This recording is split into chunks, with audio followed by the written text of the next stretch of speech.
Olá, seja bem-vindo ao Liberdade de Expressão. No programa de hoje, vamos falar sobre um espaço das escolas e universidades que é muito importante para o estudo, a biblioteca. E para conversar sobre o tema, trouxemos aqui o presidente do Conselho Regional de Biblioteconomia 6ª Região, Antônio Afonso. Seja bem-vindo, Antônio, muito obrigada por estar aqui. Muito obrigado pelo espaço. Antônio, muitos alunos não gostam muito da biblioteca, por às vezes ser um espaço bem escuro, que não é muito atrativo. Eu queria que você falasse um pouquinho como que esse espaço ele pode se tornar uma fonte de aprendizado e ao mesmo tempo ser atrativo para os alunos. Bom, como você mesmo disse, né, para ele ser atrativo, ele tem que ser um espaço agradável. Quer dizer, boa iluminação, boa ventilação, um acervo novo, qualificado, para atender aquela comunidade. Se é uma biblioteca infantil, ela tem que ter uma literatura infantil vasta, com não só livros, revistas, gibis, né, que a garotada gosta, né, e um ambiente universitário com livros novos, né, que vão atender aquela comunidade, que alunos, professores e os técnicos que trabalham numa universidade. Então, são prerrogativas assim básicas, fora a acessibilidade que hoje em dia está muito em voga, quer dizer, rampas,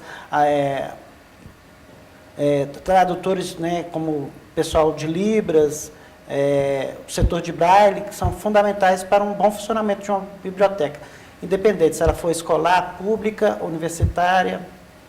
E por que é necessário as punições, igual multas, no caso de empréstimo dos livros mesmo? Qual a necessidade disso? Toda biblioteca ela tem que ter um regimento.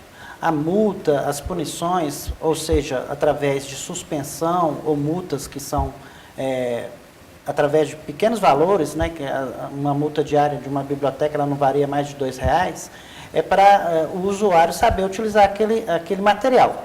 Né? Se você começa a não aplicar esse tipo de penalidade, as pessoas, infelizmente, não respeitam. Né? Ocorre, em vez do... Porque o ambiente biblioteca é um ambiente que é coletivo. Se você fica com um livro mais de um ano, não faz sentido isso. Esse livro ele tem que circular, e ele tem que circular o máximo de pessoas possíveis. O máximo de pessoas tem que ter acesso a esse livro, a leitura desse livro. Então, é um princípio básico do usuário ter um limite para ele ficar com um determinado livro e devolvê-lo à biblioteca para que outras pessoas também possam desfrutar daquela leitura. Não só por prazer ou até por necessidade, quando for uma biblioteca escolar ou universitária. Certo. Antônio, em 2010 foi sancionada uma lei que obriga que todas as escolas, tanto públicas quanto privadas, elas têm que ter biblioteca.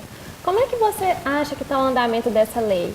Essa lei ela foi sancionada em 2010, né? 2010, março de 2010, quer dizer, completam-se 4 anos pelo então presidente Luiz Inácio Lula da Silva. Pouco se avançou, infelizmente, hoje os dados apontam que em torno de 35% de instituições escolares, sejam públicas ou privadas, no Brasil, possuem biblioteca. É um dado alarmante, grave, e mostra uma falta de respeito com o ambiente escolar. A biblioteca é fundamental, seja na escola infantil, ensino médio, ensino fundamental, e que dirá numa biblioteca, né, no ambiente universitário, mas precisa-se não só do poder público, mas acho que a sociedade conscientizar que isso é fundamental. Outro dia eu estava falando com o meu vizinho, que o filho dele estuda em uma determinada escola privada aqui de Belo Horizonte, e eu falei com ele, olha, nessa escola não possui biblioteca. Ele ficou alarmado e iria começar a pressionar o diretor da escola para poder montar uma biblioteca e colocar um bibliotecário para fazer o atendimento desse espaço.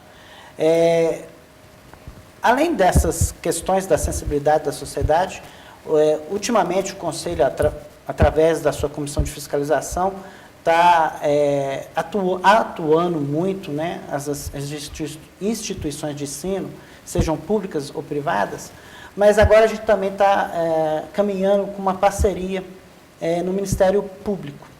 Eu acabo de chegar de viagem de Vitória, onde que a gente vai começar com esses procedimentos no estado do Espírito Santo, por ser um estado menor, já que Minas é um país dentro de um país. Então, a gente vai tentar verificar os frutos que essa parceria do Ministério Público possa nos auxiliar em pressionar o poder público na questão de toda escola, pública ou privada, tem que ter biblioteca com um bibliotecário.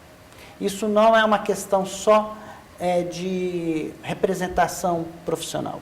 Isso é uma questão de cidadania, de educação, que numa escola, eu costumo brincar, quando você vai num restaurante, para saber se o restaurante é bom, você vai na cozinha dele, você não fica ali na onde é servido os pratos, não.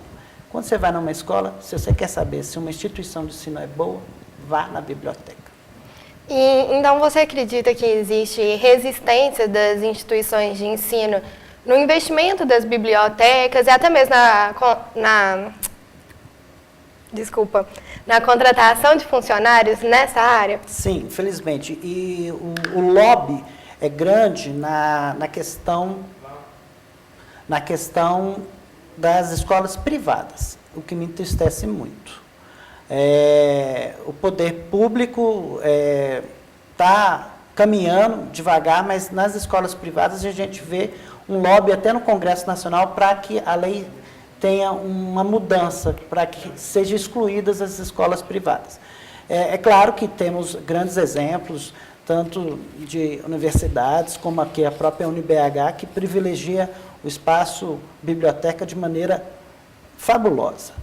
Mas são raras as instituições, infelizmente. Bom, Antônio, o papo está ótimo, mas a gente vai para um pequeno intervalo e daqui a pouco a gente volta. Não saia daí. Mas e aí, Antônio, como é que está a questão das bibliotecas? Será que vai dar tempo de ser implantada até?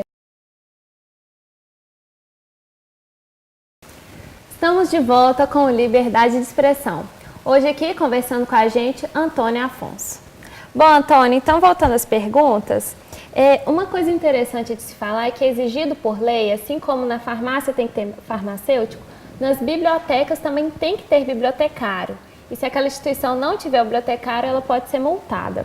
Eu queria que você me falasse um pouquinho sobre a procura do curso de biblioteconomia, se a procura tem crescido, se tem mercado, se tem profissional disponível, se está faltando. Um dos grandes desafios para a gente cumprir a lei da biblioteca escolar é a falta de profissionais bibliotecários. A falta se dá no interior de Minas, né? No Espírito Santo, acredito que a gente tenha profissionais suficientes para ser um estado bem menor, né? São 78 municípios, se não me falha a memória, mas em Minas, quando a gente pega 853 municípios, realmente há um déficit. Há uma grande concentração na capital, óbvio, né? Porque uma das escolas de biblioteconomia, uma das faculdades de biblioteconomia se encontra na UFMG, né? Na Escola de Ciências da Informação, e a outra em Formiga. Mas a procura, eu acho que a gente tem que divulgar mais, né? A gente tem que fazer mais publicidade da profissão. É uma profissão com uma alta empregabilidade, 90% dos profissionais que se formam vão trabalhar como bibliotecários, independente do ambiente, né, da unidade de formação. A gente está falando muito sobre biblioteca, mas o bibliotecário é um gestor da informação. Ele pode trabalhar em qualquer lugar que tenha informação. Depende da sua imaginação, eu costumo brincar. Eu conheço bibliotecários que trabalham em redes de cinema, fazendo classificação de filmes, fazendo sinopse de filmes, que os bibliotecários são habilitados para fazer essa questão de resumos. E, ultimamente, eu estou tendo contato com uma menina no Facebook, uma estudante de biblioteconomia, ela é de Alagoas, e ela está fazendo gestão da informação numa unidade de informação que eu nunca tinha pensado.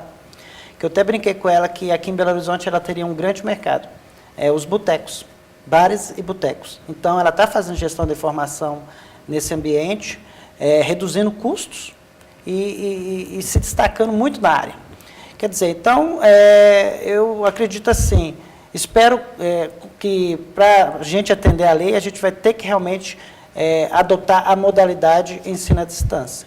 Eu espero aí, com o apoio de grandes instituições, eu estive visitando recentemente a Unimontes, eu espero que a Universidade Aberta seja implantada aqui, já tem polos da Universidade Aberta aqui em Minas Gerais, eu espero que eles logo coloquem o curso de biblioteconomia em pauta, né, para começar, e outras unidades, eu gostaria muito da Universidade Estadual de Minas Gerais, eu vejo a UENG com uma grande penetração no interior, nosso grande ponto fraco, né? Senão daqui a pouquinho a Dilma, além de importar médicos, ela vai ter que importar mais bibliotecários.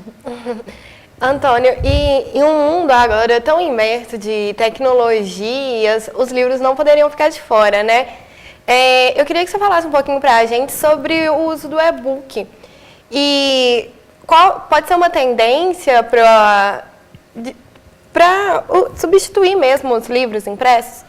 Sim, é uma tendência mundial. Nos Estados Unidos já está bem utilizado, mas é uma realidade ainda à distância no nosso país. Houve um crescimento enorme nos últimos anos, mas ainda o livro impresso é o que reina no Brasil. O que eu vejo assim, de dificuldade no e-book aqui no Brasil, não só o e-book, o livro. O livro é um produto muito caro. E o e-book, quando a gente pega o livro impresso, um livro impresso aí na casa, vamos supor, R$40, quando a gente vai pegar a sua versão e-book, ela custa em torno de R$30, R$10 a menos. Eu acho que ele deveria ser mais barato, pela questão até de você não ter mais a materialidade do livro, né? Você só tem um formato PDF que você transporta ele pelo seu smartphone, pelo seu tablet, mas ainda é um produto caro e ainda não é uma realidade, né? Você depende de um dispositivo eletrônico para ler, que em média é muito caro. Claro, nos grandes centros já está sendo muito utilizado, mas quando a gente sai um pouquinho das capitais, a gente vê dificuldades de compra de livros, né? Que dirá de e-books. Mas acredito que daqui a alguns anos, eu espero que todos nós, né, seja da capital, seja do interior, pessoal do norte de Minas, do Vale do Jequitinhonha, merecem também utilizar essa tecnologia tão importante, tão fantástica para a difusão do conhecimento. Bom, Antônio, e a leitura ela não precisa ficar necessariamente restrita ao espaço físico da biblioteca, né? Existem muitos incentivos à leitura. Eu queria que você falasse um pouco sobre esses incentivos aqui em Belo Horizonte. Existe ou ainda está caminhando? Como é que está? Bom, é o que você falou. A leitura não tem que ficar quadrada, presa só de bibliotecas públicas, escolares, né, ou comunitárias até. Ela pode estar presente em pontos de leituras. Hoje tem um ponto de leitura muito famoso ali na Praça da Liberdade, em frente ao CBBB, né, o Centro Cultural Banco do Brasil, que está sendo muito utilizado. Fora isso, eu participo de um projeto cultural voluntariado, né, chamado Trilhas da Leitura, em Contagem, mas a gente já conseguiu ir com um projeto em Betim, temos previsão de ir em Sabará e quem sabe no Vale do Jequitinhonha, que é uma feira de doação de livros. A gente chega com os livros didáticos, técnicos, de literatura infantil, e fazemos as doações. E aí as pessoas vão, pegam os livros, e a gente percebe o quanto é importante e o quanto as pessoas gostam de livro e de leitura. É falta de acesso. É uma pena. Né? Bom, Antônio, o UniBH também está investindo nas bibliotecas, né? Tanto aqui no campus do Antônio Carlos, como lá do Estoril. O que você acha sobre isso? Bom, eu tive a grande felicidade de ir no Estoril. Fiquei maravilhado com a biblioteca, é uma das bibliotecas mais bonitas que eu já vi aqui em BH. Grandiosa, bem iluminada, bem ventilada, né, confortável, agradável, que traz o aluno para dentro da biblioteca. E vejo isso como positivo demais, porque eu acho que a biblioteca realmente é o espaço do conhecimento. É lá que o aluno aprende a pesquisar, né, a elaborar os projetos, né, de trabalhos universitários, evitando o que hoje em dia está muito em moda, que é o copiar e colar, né, o plágio, que as universidades estão tendo sérios problemas com isso. Muito obrigada pela sua presença aqui, Antônio. Eu que agradeço o espaço, né, da TV UniBH, do programa Expressão de Liberdade, pela a gente poder falar um pouquinho de literatura, de biblioteca e da profissão de bibliotecário. Muito obrigado. O Liberdade de Expressão termina aqui. Muito obrigada a vocês que nos assistiram. Até a próxima. Obrigada e boa noite.